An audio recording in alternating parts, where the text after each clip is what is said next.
اللہ کے نبی محمد مصطفیٰ صلی اللہ علیہ وسلم کے کئی سارے احادیث ہیں، میں جس کا حوالہ دیتے ہوئے چلوں گا۔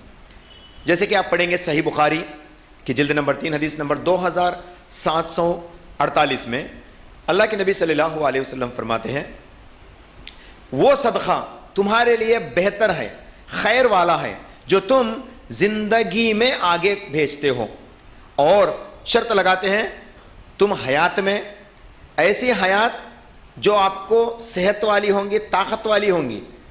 حیات تو ویسے بھی بیمار کو بھی حیات رہتی، زندگی رہتی اس کی، لیکن اللہ کے نبی صلی اللہ علیہ وسلم شرط بتاتے ہیں ایسی حیات جس میں تم طاقت والے ہو کے رہتے، ایسی زندگی جو تمہاری طاقت والی رہتی، ایسی حالت میں جو تم صدقہ کرو گے وہ افضل صدقہ ہے۔ اور یہی نہیں، اس حدیث میں اور بتایا جاتا ہے ایسی حالت میں جو تم صدقہ کرو گے جبکہ تمہیں غربت کا ڈر ہوگا، تم اپنی مال کو جمانے کی کوشش کرتے رہتے۔ شرط دیکھیے کتنے بتاتے ہیں، تم اپنی مال کو جمانے کی کوشش کرتے رہتے، بخیلگی تمہاری زندگی کا حصہ بن کے رہتا۔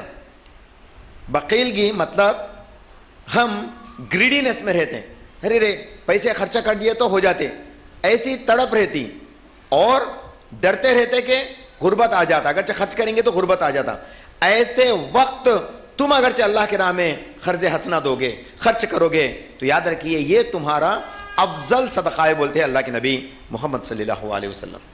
تو ہم سب کو چاہیے جو شرط بتائے، زندگی صحت یافتہ رہنا، طاقت والی رہنا، غربت آنے کا ڈر رہنا، اور بخیل پن بھی رہنا، ایسے شرائط کے اندر اگرچہ ہم صدقہ کرتے ہیں تو یاد رکھیے یہ صدقہ افضل صدقہ ہے۔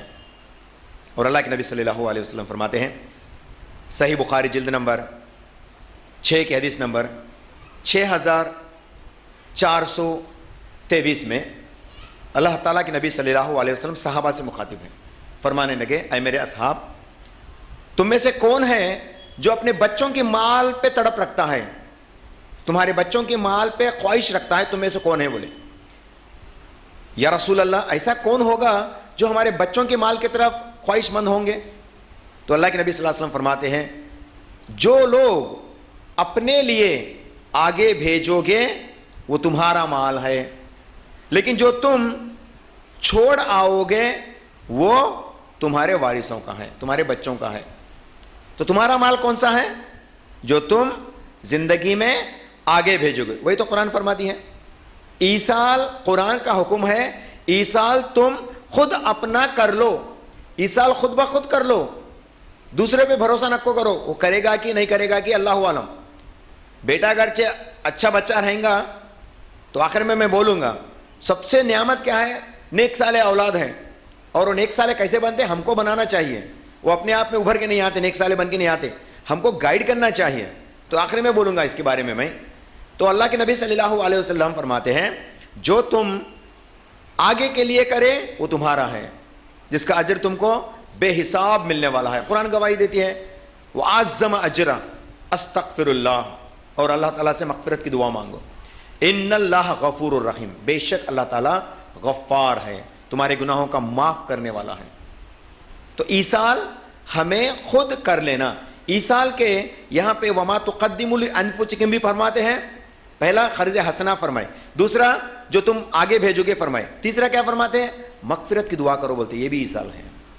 تم اپنے لیے مغفرت کی دعا کرو، مانگو، وہ تمہارا ایصال ہے۔ تو اس طرح سے قرآن گواہی دیتی ہے اور حکم فرماتی ہے کہ تم زندگی ہی میں ایصال کرو، اور احادیث رسول صلی اللہ علیہ وسلم فرماتے ہیں جو تم آگے بھیجو گے وہی تمہارا ہے۔ تو اس کے علاوہ اور وہ کون سے جائز طریقے ہیں جو ہمیں قرآن گواہی دیتی ہیں کہ تم ایصال کر سکتے ہو؟ بعض لوگوں کا یہ گمان ہے کہ ایصال مرنے کے بعد بچے جو کرتے ہیں، رشتہ دار جو کرتے ہیں وہ ایصال ہے، نہیں، یہ تو بالکل نہیں۔ یہ عقیدہ بچوں کا ایصال کرنا یہ بہت سارے جائز طریقوں میں کا ایک طریقہ ہے، اس کے علاوہ تو اور کچھ نہیں۔ تو آئیے انشاءاللہ اس کو سمجھنے کی کوشش کریں گے۔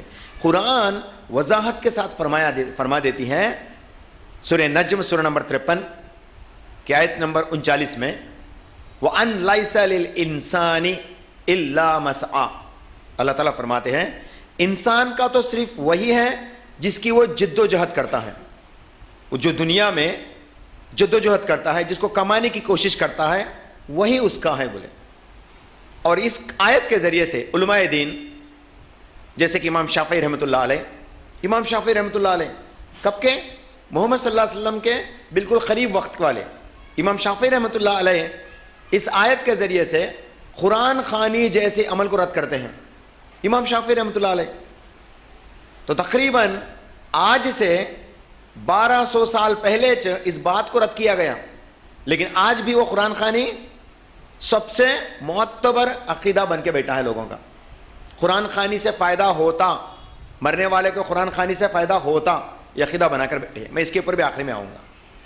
تو اللہ تعالیٰ قرآن میں فرماتے ہیں جو تم اپنے ہاتھوں سے کماتے ہو وہی تمہارا ہے, اور لوگوں کی امانت کو جو ہے ہمیں حفاظت سے رکھنا چاہیے اور ان کو واپس بھی کرنا چاہیے, نہیں تو ایصال میں ہمارا فرق آنے والا ہے. اب ہم جائز طریقے کے اوپر نظر کریں گے. ایصال کس کے لیے جائز ہو سکتا ہے؟